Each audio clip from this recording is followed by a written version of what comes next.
दस्तूर न्यूज में आपका इस्तकबाल है। देखिएगा आज की ये खबर। నమస్కారం అండి।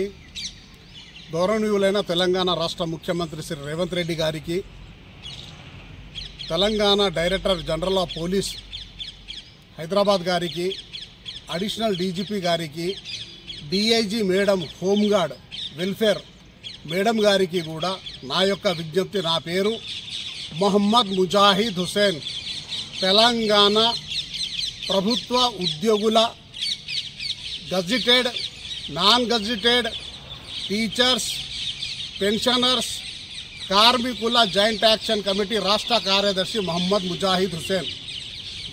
होम गार्ड्स की रोटेशन पॉलिसी के तहत तबादले किए जाएं। Telangana government employees gazetted, non gazetted, असातिज़ा, पेंशनर्स और वर्कर्स ज्वाइंट एक्शन कमेटी के रियासती सेक्रेटरी मोहम्मद मुजाहिद हुसैन ने तेलंगाना के वजीर आला Revanth Reddy, DGP, additional DGP, home guard welfare, IG और सीपी से अपील की है कि करीमनगर के मुत्तहिदा इजला जिनमें सदीपे, जगतियाल, पद्दापुली और करीमनगर पुलिस डिपार्टमेंट में खिदमात अंजाम देने वाले होम गार्ड्स के तबादले रोटेशन पॉलिसी के मुताबिक किए जाएं। उन्होंने कहा कि 2016 में 3 माह के लिए आर्जी तौर पर तबादले किए जाने का वादा किया गया था, लेकिन अब तक 9 साल गुजर चुके हैं और कई होम गार्ड्स एक ही जगह तैनात हैं, जिसकी वजह से वो शदीद ज़हनी दबाव का शिकार हो रहे हैं। मोहम्मद मुजाहिद हुसैन ने पुलिस महकमे के हुक्काम से अपील की कि वो इन गरीब खानदानों से ताल्लुक रखने वाले होम गार्ड्स के साथ इंसानियत का मुजाहरा करें और उनके तबादलों को यकीनी बनाएं। उन्होंने मजीद कहा कि करीमनगर के सीपी मायंती से पहले भी 2 बार होम गार्ड्स ने नुमाइंदगी की है और दरखास्तें दी हैं, लेकिन अभी तक कोई सुनवाई नहीं हुई। इस हवाले से पुलिस महकमे के आला हुक्काम को भी आगाह किया गया है, मगर अमली इकदामात नहीं किए गए। मोहम्मद मुजाहिद हुसैन ने कहा कि होम गार्ड्स के भी खानदान होते हैं, वालिदैन, बच्चे और बीवियां होती हैं, जिनकी कफालत की जिम्मेदारी उन्हीं पर होती है।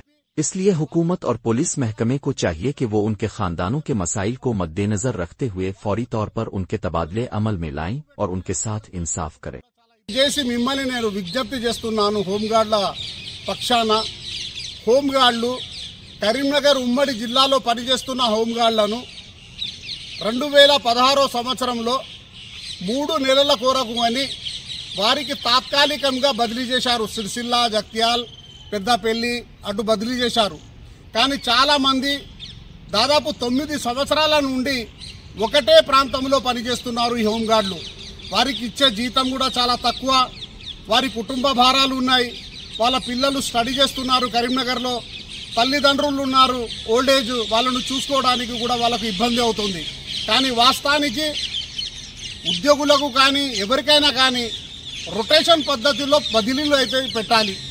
వాళ్ళను సిరిసిల్ల ప్రాంతంలో పనిచేస్తున్న హోంగార్డులను కూడా రొటేషన్ పద్ధతిలో బదిలీలు చేయండి, 2 సంవత్సరాలకో 3 సంవత్సరాలకో।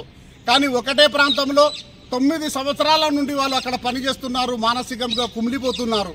దయచేసి వాళ్ళు ఎన్నోసార్లు వచ్చి కరీంనగర్ సిపి గారికి, సిరిసిల్ల ఎస్పీ గారికి మరియు డిఐజీ గారికి కూడా కలిసి వాళ్ళ తరఫున విజ్ఞప్తి కూడా చేశారు, మాకు న్యాయం చేయండి, రొటేషన్ పద్ధతిలో హోంగార్డులను బదిలీ చేయండి అని చెప్పారు।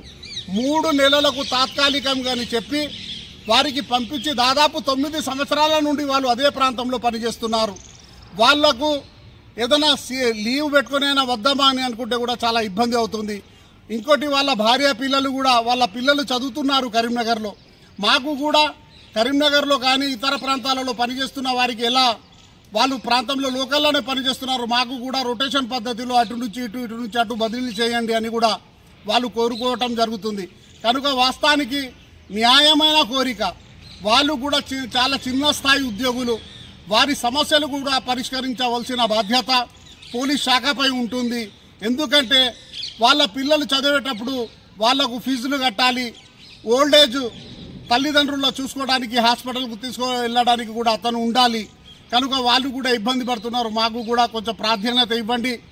పోలీస్ శాఖలో పోలీసులకు, సబ్ ఇన్స్పెక్టర్లకు ప్రతి ఒక్కరికి బదిలీలు ఉంటాయి, కానీ మాకు బదిలీ చేస్తలేరు। రొటేషన్ పద్ధతుల్లో అయినా 3 సంవత్సరాలకు ఒకసారి ఒక ప్రాంతం నుండి ఒక ప్రాంతానికి బదిలీ చేయండి అని వారు కోరుతున్నారు। కనుక వారికి న్యాయమైన కోరిక, దయచేసి వారి యొక్క కోరికను తీర్చవలసిన బాధ్యత మన రాష్ట్ర ముఖ్యమంత్రి హోంశాఖ ఉంది ఆయన దగ్గరనే, director general of police, DIG, home guard madam, welfare department వాళ్ళు కూడా చొరవ తీసుకోవాలి. వస్తున్నారు వాళ్ళు కూడా పాపం వాళ్ళ సమస్యలు అక్కడ సంబంధించిన అధికారులకు రిప్రజెంటేషన్ ఇస్తున్నారు. రిప్రజెంటేషన్ మీద ఆ జిల్లాకు సంబంధించిన అధికారులు, డిఐజీ మేడం, హోంగార్డ్ వెల్ఫేర్కు లేఖలు కూడా రాయటం జరుగుతుంది. కానీ ఇప్పటి వరకు పరిష్కారం అవటం లేదు. కనుక ఈ సమస్య పరిష్కరించడానికి చొరవ తీసుకోండి. ఎందుకంటే చాలా నిరుపేద కుటుంబాలు పాపం వాళ్ళు రాత్రి పగలు ప్రజల సమస్యలు, ప్రజలకు శాంతి భద్రతల కోసం పనిచేస్తూ ఉంటారు. బందోబస్తులో పనిచేస్తారు.